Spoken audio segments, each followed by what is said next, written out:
How we doing, guys? And welcome back to the Richie Hicks Jr. Sports Podcast. Another episode here with you. Got my buddy Brett Bandick back. We don't know where Idris is. He might pop in. He may not. I don't know. And Brett's a little disappointed because we had a nice start bench cut set up. But we'll just end up going head to head, and we'll let the viewers tell us who's making sense over here. Yeah, I'm very disappointed with that because I felt like I feel like I won the last one, and I made my point very clear. I just had it left a very sour taste in my mouth, and I was due for a W this time around. So now that Idris isn't doing this, that's an automatic loss for him. Well, now that you're going against me, you probably aren't going to win. Also, that's another way to look at it. I'm going to win. I'm going to win. Going to start with our New York Yankees. Cortes. Nestor Cortes wins another game. Got roughed up a little bit. Not the cleanest of outings. Jose Abreu took him deep. But Nestor got another victory, and he's been cruising. Best ERA on the Yankees right now. Solid contact pitcher. Not a massive strikeout guy, but he's been getting results and definitely overachieving. And it's getting to that point where people are, the All-Star game, even though it doesn't seem like it, everybody's like, oh, it's still early. Another 6 weeks from now is going to be the midway point in the baseball season with the All-Star game. I mean, you said he's overachieving. I think Garrett Cole is still I think Cortes might be in the AL All-Star game, but is he going to be the starter? No, he won't. Based on his numbers right now, he has a shot. He has a shot, but I think Verlander has a better shot. Verlander has a 1.38 ERA going into today, and I haven't seen the results of tonight's game, but between Cole, Verlander, those are the two main guys. Cole's not having a Cy Young caliber year. He'll be an All-Star. I don't see him. I didn't say anything about a Cy Young. I said the All-Star game. No, I get that. But I think as the season goes on, Nestor's hot. Don't get me wrong, but I think the boys of summer become the men of fall. I think Cole is going to overtake that Cy Young, if anything. I don't know.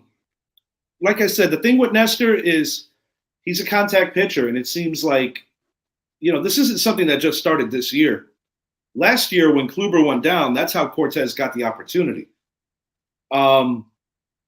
I do think that it's approaching that territory where he could be considered an elite pitcher at this time. This is carrying over from last season. And, Cole got roughed up early in the year. He's kind of still rocking a little over the 3 on the ERA. I don't know. Right now, Nestor Cortes is the best pitcher of the 5 for the Yankees. And honestly, it's a godsend because when you look at contract-wise what Cole's making, and Cole is a top 5 pitcher, we know this. Mm-hmm. But to have a guy who was projected to basically be your number 5 starter and probably the most likely of the 5 to get yanked, no pun intended, out of the rotation, maybe when Domingo Germán got healthy, and now seeing that Cortes isn't going anywhere, it's a good problem to have, and it's encouraging because nobody really saw it coming like that. Today was probably his worst outing in the past 7 or 8 starts, and he still got a W. And with the exception of one rough inning, it was another quality start. Yeah, how many runs did he give up? Give up a 3-run blast. That was it. That was what he did. He got in trouble, and Abreu took him deep. But outside of that, another quality start. Yeah, I don't know. It's too early to tell what this guy can really do.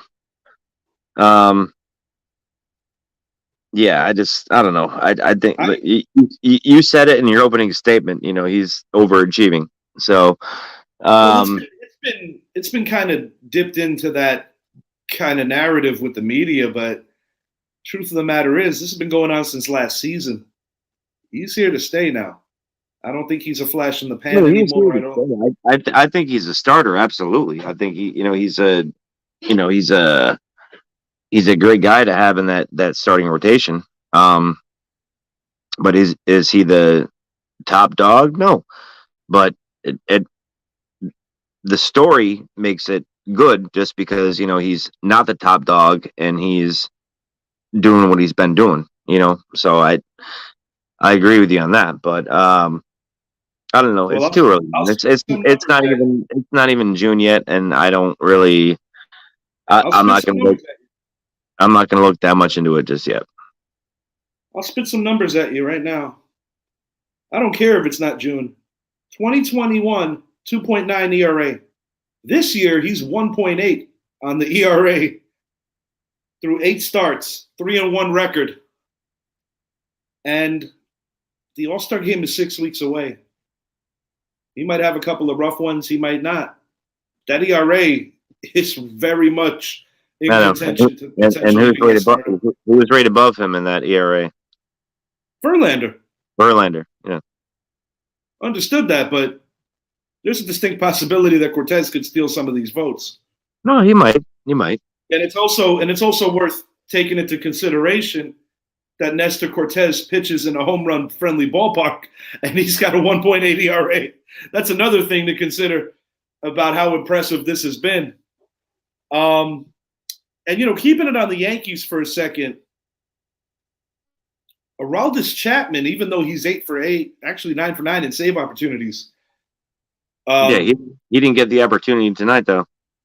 No, he hasn't, and that's what I'm alluding to, is that bothered the piss out of me. He's been very shaky, and fantasy baseball is one thing, being a fan's another. And right now, Clay Holmes, who happens to be on my fantasy team, but Clay Holmes is the better option in the 9th inning. For the better part of the last 6 saves that Chapman has recorded, it's always like anxiety, a heart attack, and would you have it any other way though? Yeah, I would. I actually like the guy who throws. Come on, man, you got it. No, I don't agree with that.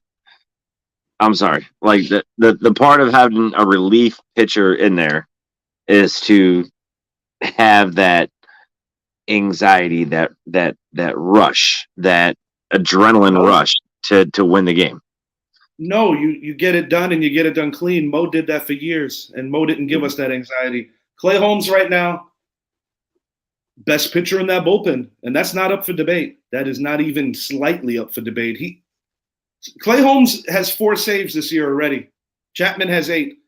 Boone, or rather 9. Boone was very clear that he said that he feels comfortable going in different directions. But the truth of the matter is that Chapman has lost a decent amount of velocity.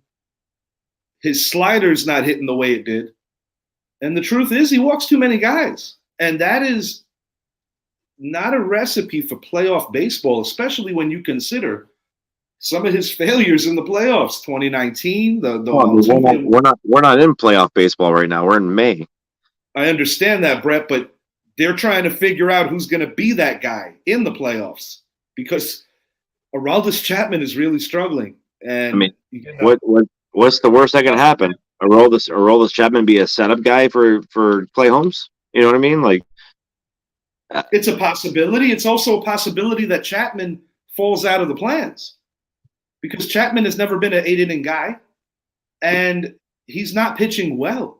And quite frankly, the Yankees try and hope to put him in when they have a healthy enough lead to get him some work, but it has not been in one-run games that he's the guy they're looking for. And quite frankly, I can't say that the team is wrong.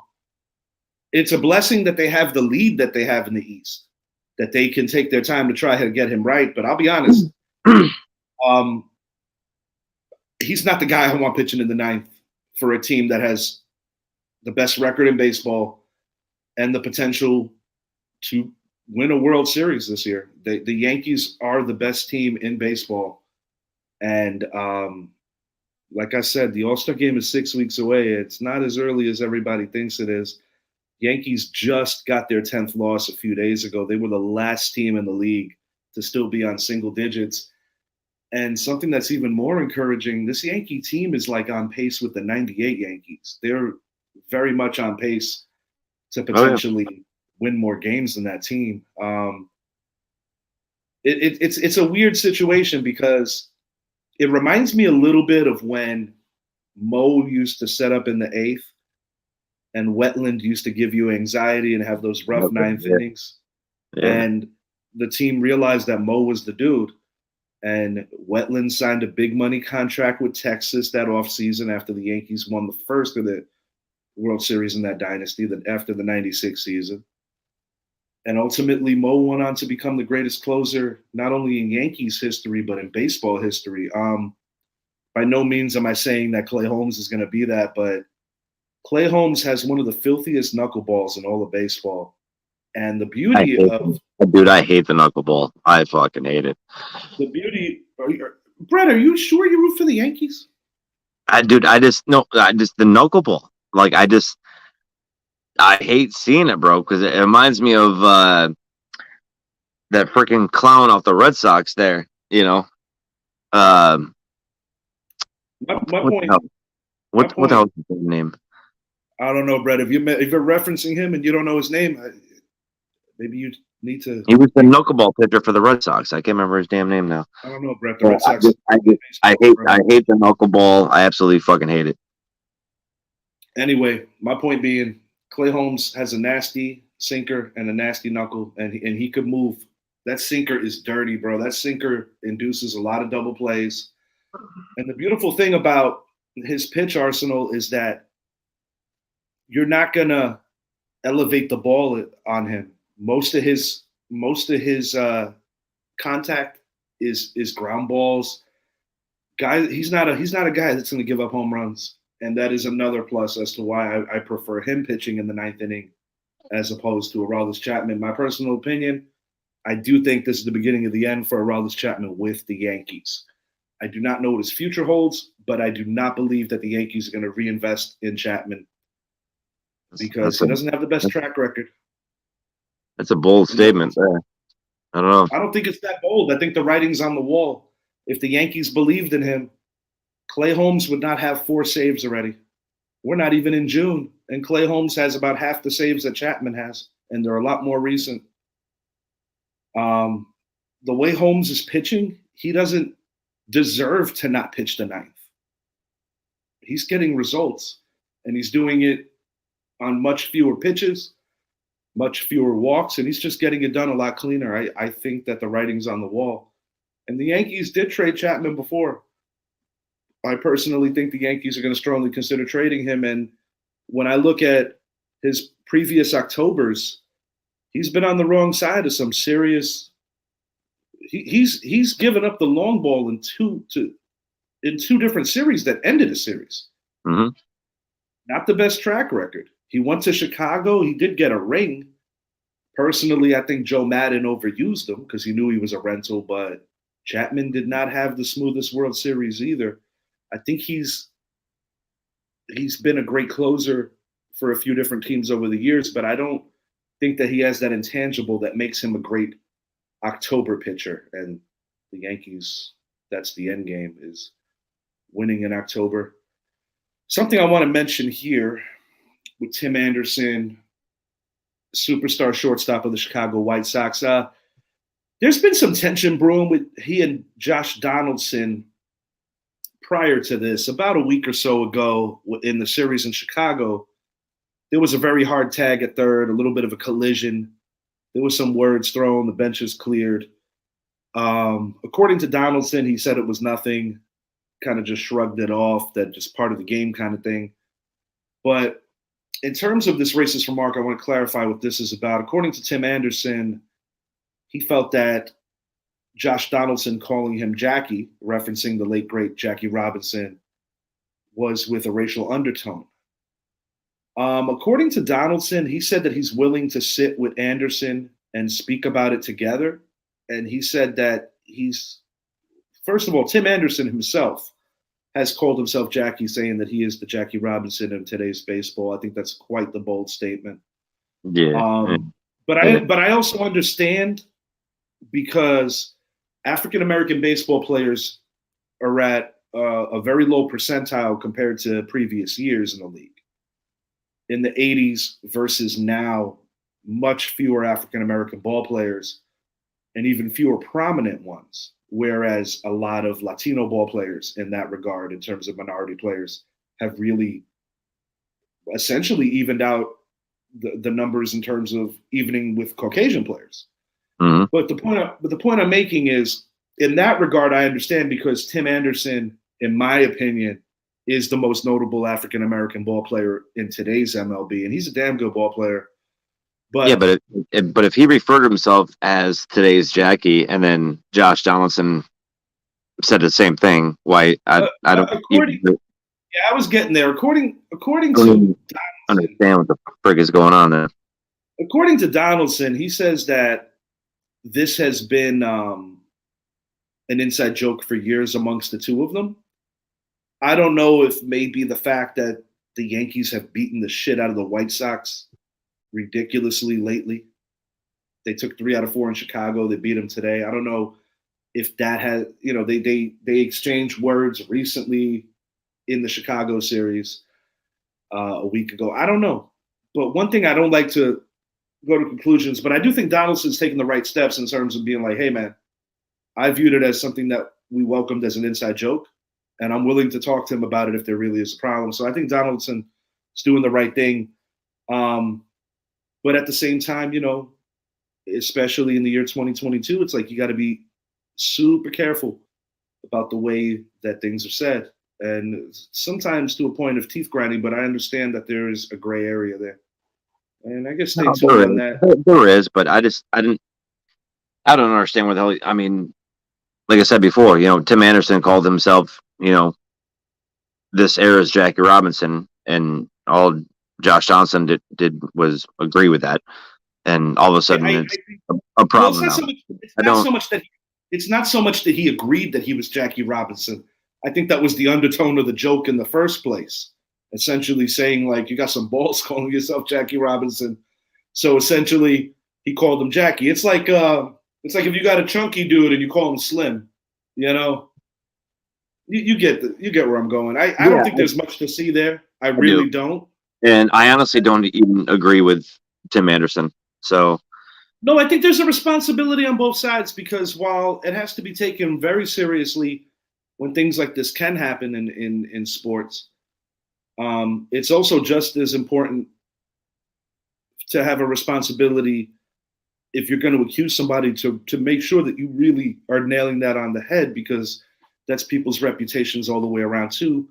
I don't think there's much to see here, but we'll see soon enough. At minimum, I think Donaldson has a reputation for being a bit of a sarcastic asshole. And to be honest, that is part of the reason the Yankees brought him in. They wanted that toughness in the clubhouse. And I do think that. But at least he's trying to go about the right way and say, hey, I'll be willing to. Like I said, talk to him, it kind of checks out with Donaldson, because Donaldson flat out said, I've been calling him that for years. Mm-hmm. Alluding to the fact that possibly there is a bit of an inside joke there, and maybe they're just not getting along these days, or maybe whatever. I mean, like I said, recently in Chicago, they had a little bit of a scuffle at third. So I guess we'll kind of stay tuned on that one. See what happens there. This is a big story affecting my fantasy baseball team, but more important in the real life scheme of things.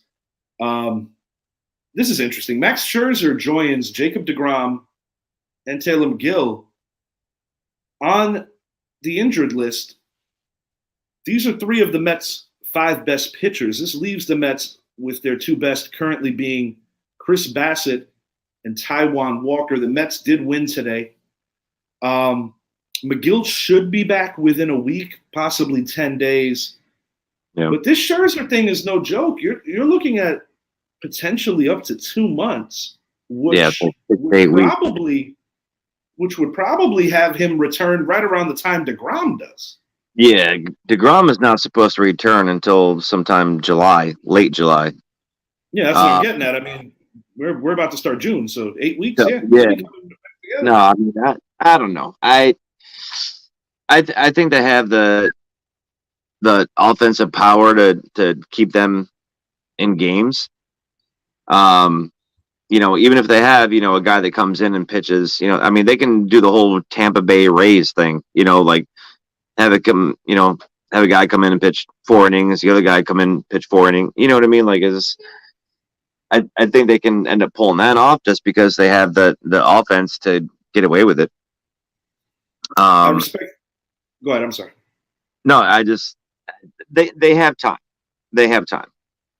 Like, I mean, they have a good enough record to, even get in that slump phase, going into the All-Star break, So, I mean, we'll see what happens, but, I think after the All-Star break is when we're going to see where it's going to take its toll. In my personal opinion, I respectfully disagree with you.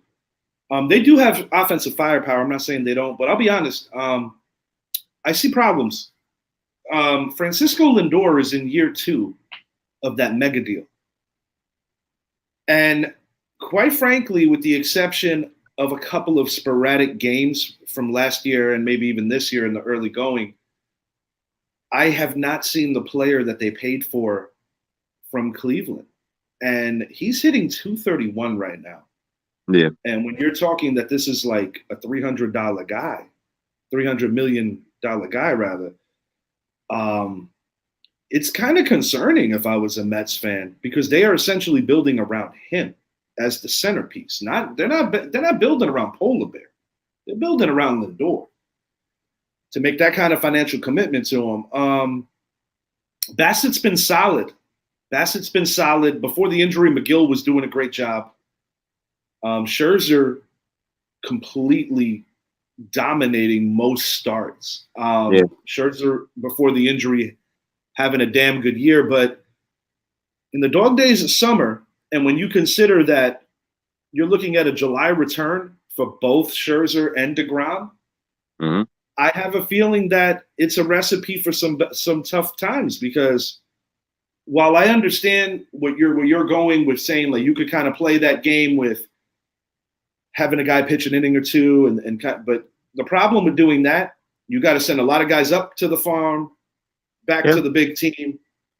And quite frankly, yeah, the Rays have done it, but I still don't deem it to be necessarily sustainable for a lot of teams. I mean, it works for the Rays, you know what I mean? But I think it's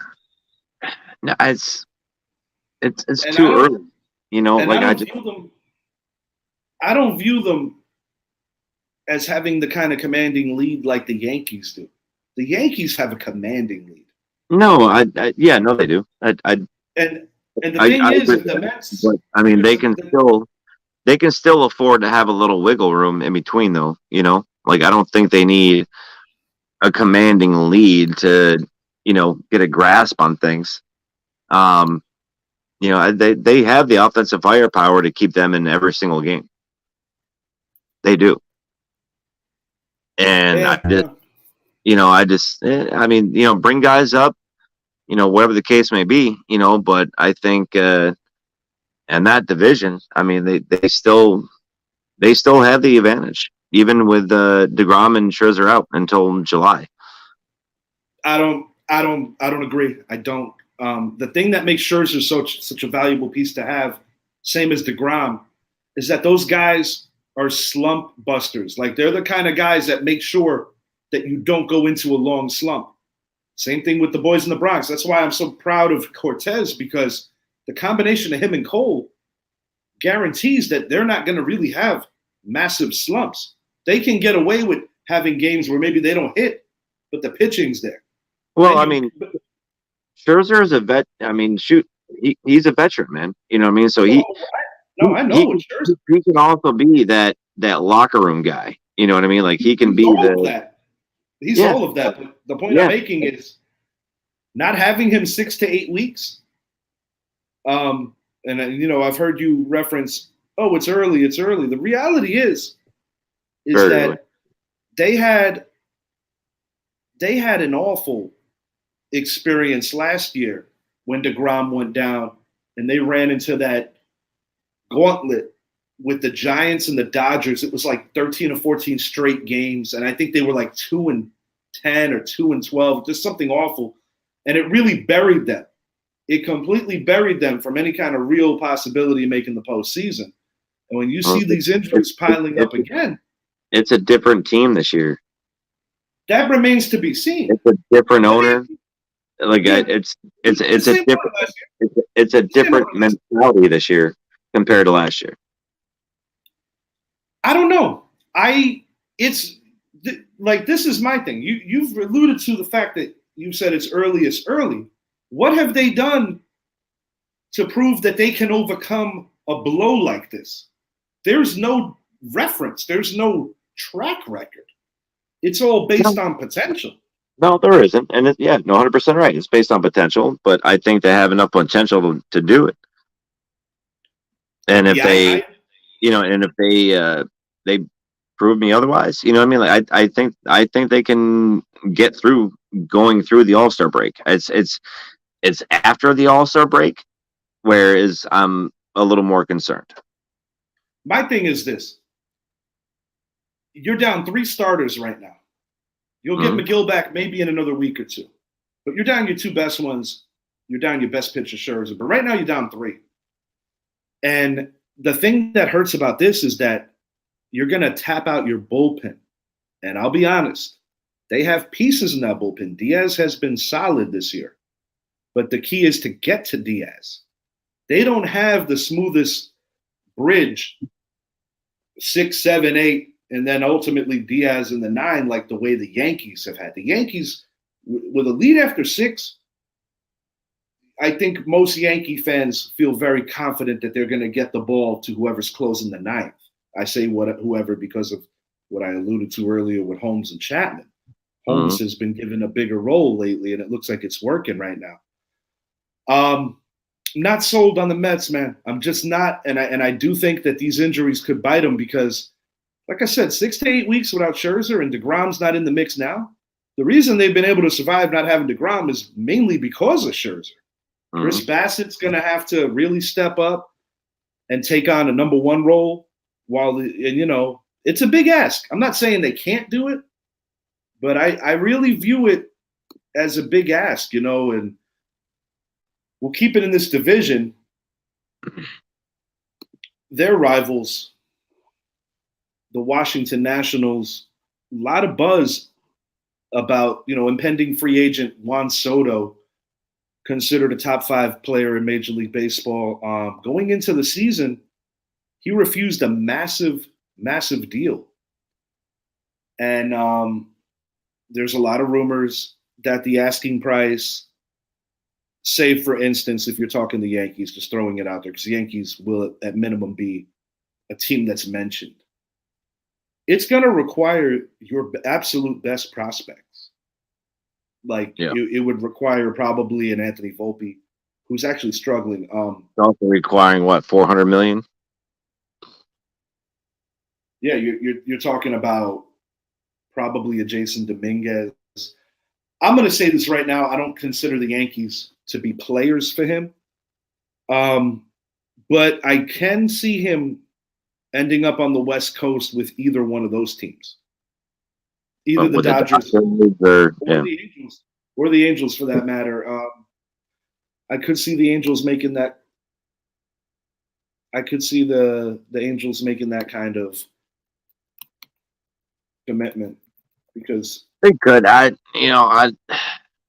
really didn't do a lot of digging into the Juan Soto rumor. When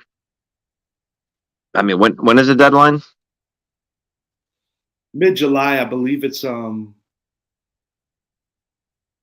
about the 20-something of July. I'd say like the 3rd week of July. Okay, and where are the Nationals right now in the race? Oh, they're nowhere near, and they're not going to be. They're not a very good team right now. Yeah. And quite frankly, they haven't been a very good team. Even the year they won the World Series, they were fighting and clawing. They snuck in. They got hot. But now the Nationals are not going anywhere, and this is going to be the second big superstar they lose because a few years back they lost Bryce Harper. Bryce Harper, yeah. And when you look at Harper's contract, it's kind of peanuts now compared to what the market is for like what Lindor got, what Judge is going to seek, what Soto is going to seek. It kind of the Lindor deal. He's still he's a young cat though. I mean, what is he? 20 what, 4? How old is he? Looking that up right now.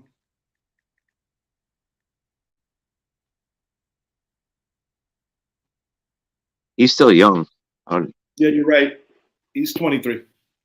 23? Okay. Yeah, I mean, yeah. I was close, but and this is the thing with like before we went on the air, we were talking about this too, about the market for these deals and what makes sense and what doesn't. We spoke about Aaron Judge. Aaron Judge turned down a 7-year deal from the Yankees.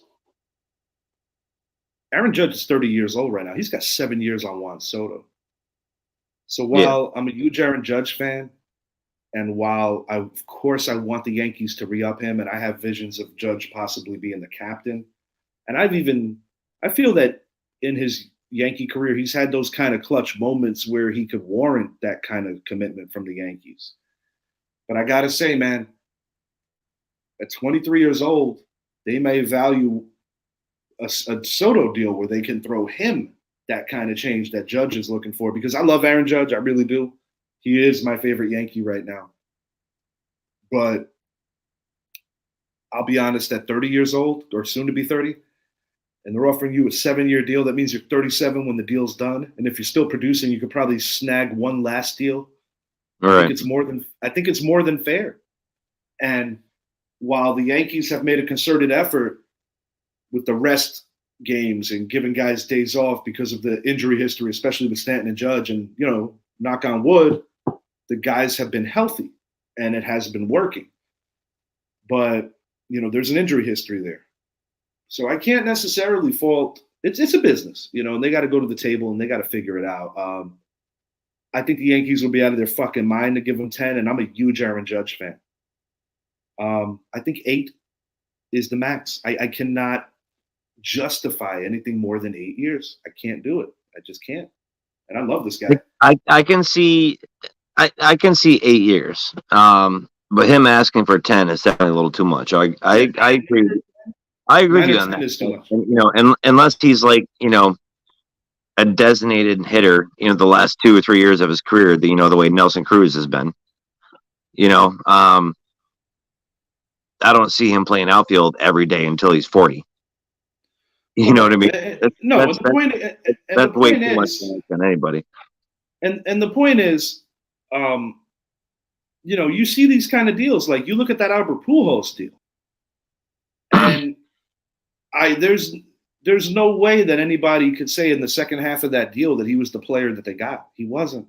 No, he wasn't. He wasn't, and it was a huge investment.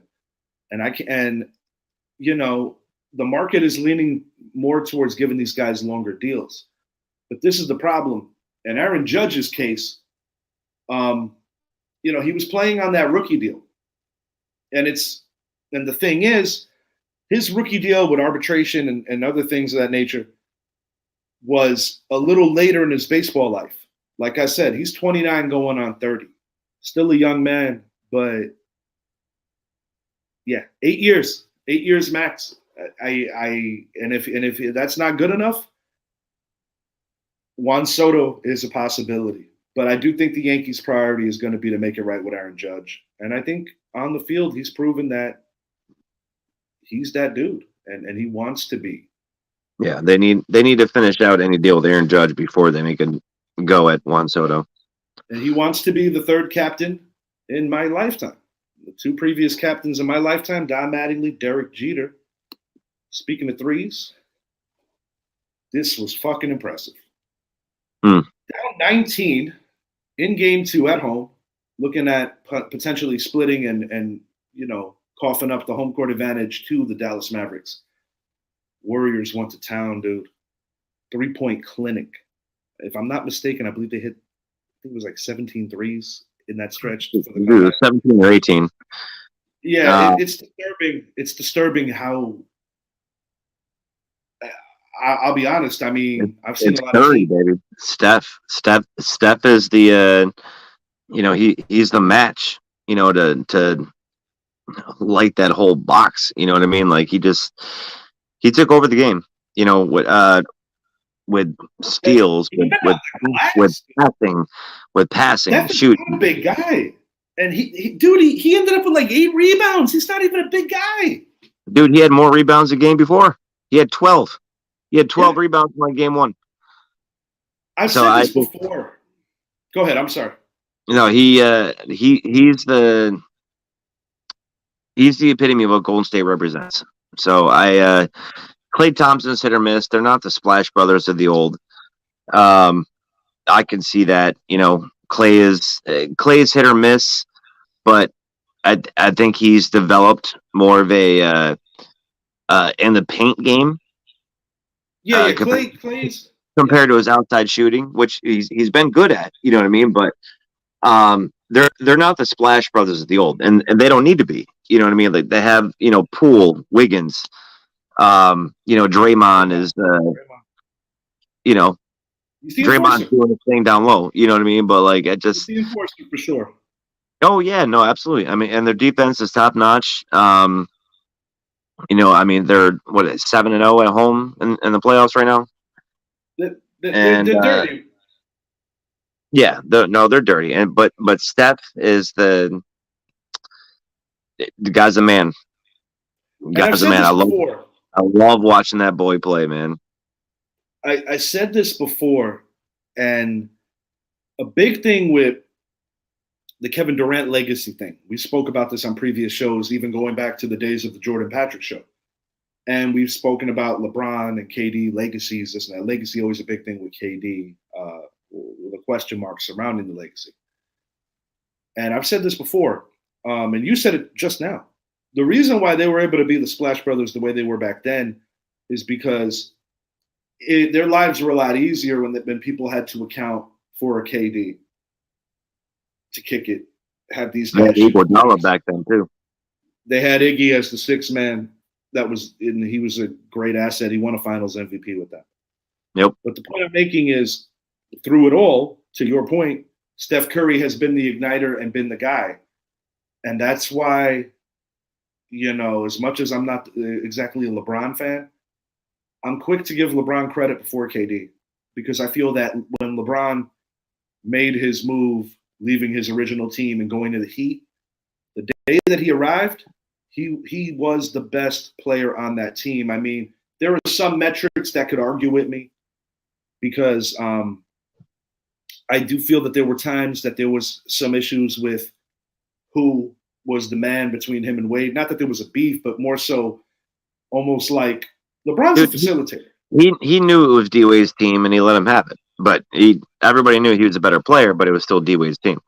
The point I'm making is that part of his issues in terms of legacy in that Heat run is that there were some vital games during some of those finals that they didn't win, where he had some really bad fourth quarters. And when you're talking about the generational guys like the Kobes and the Jordans and that breed of player, fourth quarters and bad fourth quarters just don't line up too often, if not ever, damn near ever, with those kind of guys. And Steph Curry, I've got to say, man, he's not exactly, when I think about my top 10, the first guy like I'm throwing in the mix, but he is climbing. He is climbing, because if this man can win a couple more rings, it's going to get to a point where you got to start considering him in the conversation as best point guard with Irvin. You got to start considering it at that point. I mean, this dude keeps winning championships. His ball handling skills, and the guy's tremendous. The guy's incredible, bro. I love watching him. He's entertaining. He's just man. It's just a joy to watch, man. Like, it really is. Like I love seeing what's going on in the conference finals right now. I do, and that's in both conferences. I love seeing what's going on. And speaking of the other matchup, I did post this before the final, but the Miami Heat did take care of business, winning by 6 on the road, and now they've got the home court advantage again.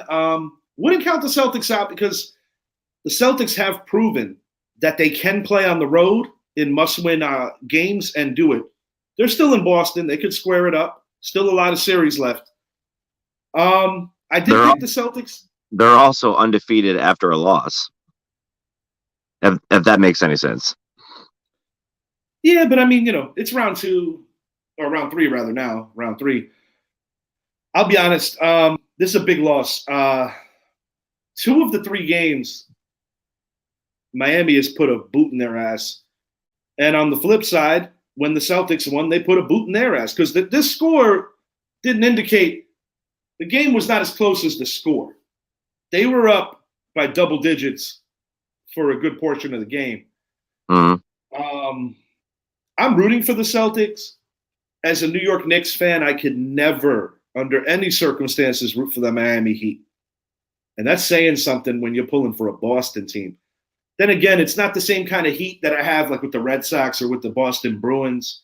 I don't really have heat with the Patriots because they're in a different conference. You know what I mean?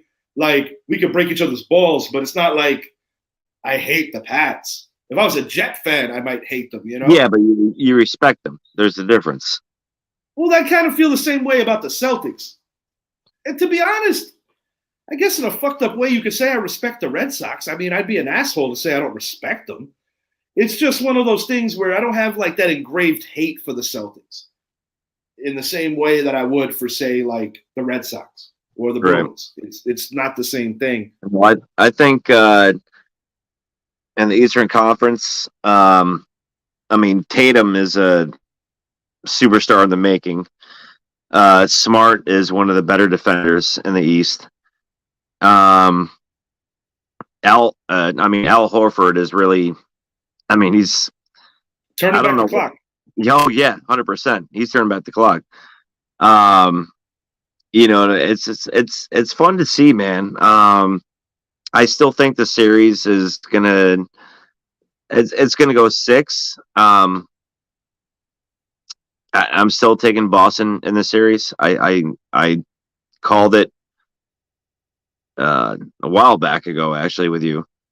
But you do realize that in order for Boston to win this series in 6, they would have to win 3 in a row. Yeah, I know. It's a big ask. At minimum, I think we're looking at a 7-game series. I myself picked the Celtics to win the series in 6. I did. But after seeing them lose this pivotal game 3, and I do believe that the Celtics should be able to square it up. I do. But damn, man, to win 3 in a row and one of those games has to be in Miami, big ask. But we'll see. The Celtics have been very erratic because, to your point, they come off an ass whooping and dole one out themselves. And this series has kind of portrayed that. All 3 winners have kicked the crap out of their team. These haven't been the closest games. No, they haven't. But I do have a feeling that as the series moves along, I disagree at this point. I got to go in 7 at this point. And going 7 in Miami, I don't like their chances the best, but I'm still going to pull for them. I did pick them going in. I hope they come out. I'm still picking the C's. So I just think they're. I don't know. It's their time. I think they're a better, well-rounded defensive team, and Tatum is a superstar in the making. So it's just, he proved the 40-plus points against Milwaukee. I think that's what's going to have to take to, for Boston to advance, is for him to do another one of those performances like he did against Milwaukee. Unfortunately, just looking at it for what it is, I feel that Miami has a little more depth. And in that regard, it sucks because I do want the Celtics. Like I said, I hate Miami. I'll tell you right now, if Miami wins the East, I'm rooting for fucking Golden State. Not counting out Dallas. You got to root for Golden State anyway. Even if Gold State didn't go and Dallas went, you would still root for Dallas. Yeah, but if the Celtics were in the finals against Golden State, I might consider pulling for Boston because of the sheer fact that they are an East Coast team. And, I myself have become very tired of all these fake ass Warrior fans. Where the hell were these people in the 90s when they had run TMC? I didn't see them. Chris Mullin. Speaking of the 90s and the 80s, shit, and the 2000s. Brett was a little annoyed because he loves the competition of this. So I'm going to give it to him. And we're going to let the viewers decide who won this shit. And at minimum, it gives us an opportunity to talk about something we're passionate about, because one thing about Brett and I, we love us some hardwood classics. We do. And, we love revisiting classics all day long. I'll watch that shit all day long. I don't care. Yeah, we love revisiting. I would rather watch a hardwood classics game than watch, the first round of the NBA playoffs. I got to admit that I kind of share that sentiment. It was a special time in basketball. I'm going to let you go first. Start bench cut. You got the Showtime Lakers featuring Kareem Abdul-Jabbar, Magic Johnson, James Worthy, and just a deep, deep bench. The 90s Bulls, 2 different three-peats. The 2000s Lakers, the only other team since that Bulls team to three-peat. The 2000s Lakers were split up a little bit because Shaq did leave after a 3rd championship while Kobe was able to get 2 more. Yeah. You're on it, Brett. Go ahead, and then I'm going to follow you after you tell me what you think. All right. I'm going to cut. You're going to hate this. I already know what you're going to do. I'm going to cut the 80s Lakers. Oh, God. Okay, go ahead. Yeah, I'm going to cut them. The only reason because is, they lost, number one. They lost to the Pistons. They lost to the Celtics. And then the Bulls beat them in 1990. 91. But yeah. I would cut them. I would bench the 2000s Lakers. They were damn near unstoppable. Shaq was in his prime. Kobe was in his prime. They were, oh my God, they were fun to watch. I got to bench them, but I grew up watching Jordan. I grew up watching the Bulls. They never lost in all 6 of their championships. They won the championship. When you say didn't lose, you mean, what do you mean when you say they didn't lose? I just want to clarify what you mean by that statement. The 90s Bulls didn't lose in the finals is what you're saying? Yeah. Okay, I just want to clarify what you meant. Okay, I got you. Yeah, no, they never lost in the finals. Okay, I got what you're saying. Yeah, no, they did lose, a playoff game, to the Magic when Jordan wasn't there, but Jordan was there. Late. 45. No, I know, late. 45. But championship wise, no, I can't. I got to go with the 90s Bulls. All right. Start 90s Bulls. I'm going to bench the 2000 Lakers. I'm going to cut the 80s Lakers. I respect how you feel.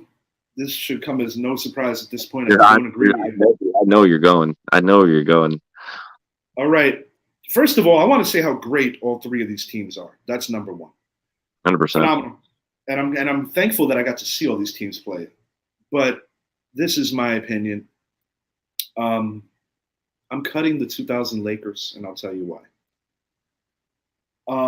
While the dynamic of Shaq and Kobe was pretty damn amazing, I kind of view them as kind of like a broken up kind of decade because of the fact that Shaq did leave, go to Miami. Kobe had a little bit of rough times before he got over the hump and was able to win with a different cast of characters that featured his number 2 being Pau Gasol. Derek Fisher was there through it all because he was a rookie along with Kobe. Little known fact, when Kobe was a rookie, he actually played with Magic Johnson. And people forget that because Magic returned after a 6-year leave, or 5-year leave, which was pretty cool. Phenomenal team, but I'm not putting them above either one of these other two teams. 80s Lakers, 90s Bulls. This is always a great discussion. And I myself struggle with picking one of the two. I'm going to tell you why I'm benching the 90s Bulls. For one, you made a point that they did beat Magic Johnson, which is true.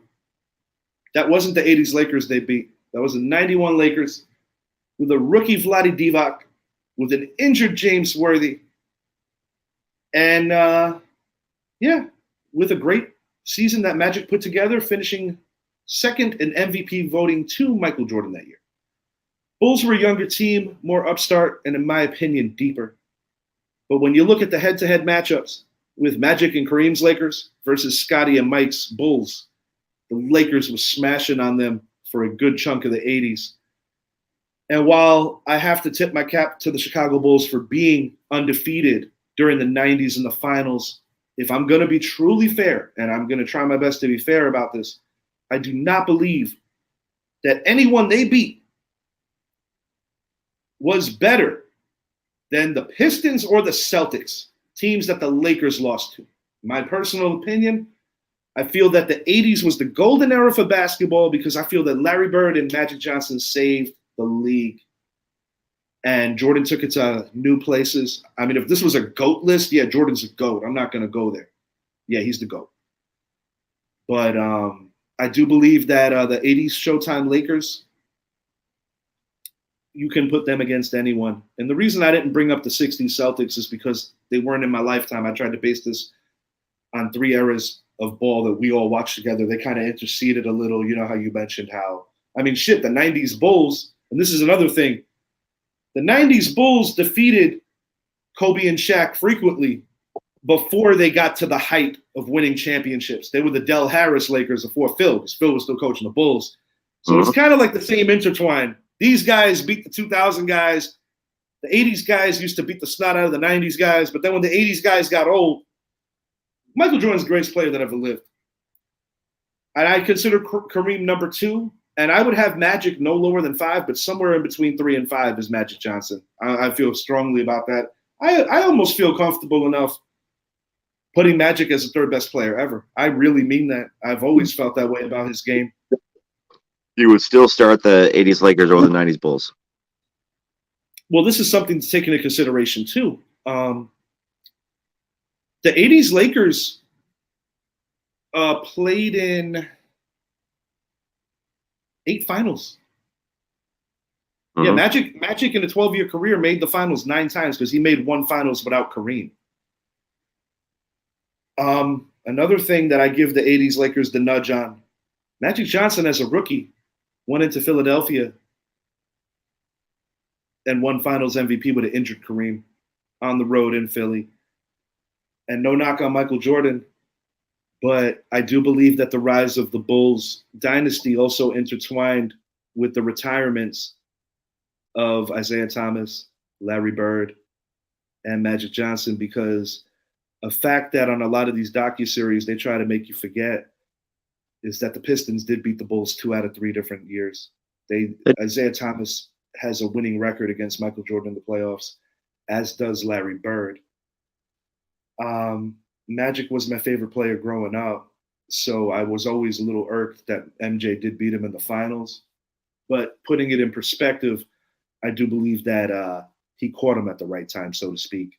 And, you know, to be fair, I guess you could say the same thing about Bulls teams that didn't quite get over the hump. Prime in the 92 Olympics. I'm sorry? Magic was still really good. Not damn near in his prime, but the 92 Dream Team. Oh, yeah. Bird was still good, and Magic was still really good. No, I completely agree. And I'll be honest with you, the 91 Lakers, in a lot of people's estimation, overachieved. Now, if this was a GOAT list, and I want to touch on this too, since this kind of intertwines with that conversation, The reason why Michael Jordan to me will always be the GOAT, even though I admire Kareem and I admire Wilt, and I think Magic changed the game, and Larry Bird was a big part of changing the game too, for that matter, in the 80s. Prior to Michael Jordan's ascension, it was a big man's game.